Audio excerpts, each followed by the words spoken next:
yeah, I do think that I myself am not uh, a very humble person, and ultimately do know a lot of people that I very much love who are not very humble either. Uh, my feeling is that ultimately I think it's important to be truthful.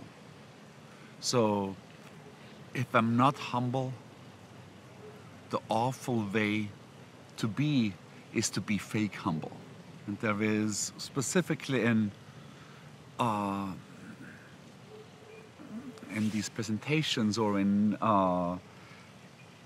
designer talks, I detect a lot of that, of people who pretend to put their light underneath the chair, but they really don't. I mean, at the very apex of this, I've heard in one conference two different speakers use the phrase, a field I've been accused of inventing. So, ultimately, when I see, let's say, people like Thomas Hedderwick who do really fantastic work and are actually uh, believably humble, it's a beautiful thing to see, and I very much admire that. Ultimately, it has to be authentic. I'll take truthful boastfulness any day over fake humility. Me poking fun within the talk about, you've seen it all at TED.com before, probably is less humility and more truthfulness. Because I did get that reaction here and there, that if, I remember once it was quite massive in India, where I had done a talk, and afterwards a lot of people said, yeah, we know all that, we've seen all that on TED.com. But what do you think of that? And that's just, I think has something to do with my inability to create a new talk every time. That has something to do with my talks, by and large, changing slowly, and I wouldn't have the wherewithal to do a new talk. It's just, I think time. Part of it is time. It would be impossible. Uh, it also would be impossible to put new projects in every single time because we don't work that fast. And at the same time, I do a lot of talks.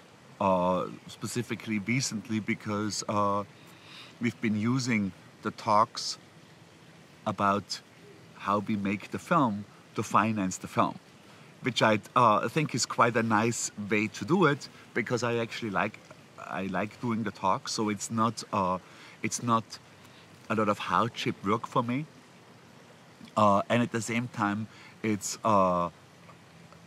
one thing supports the other.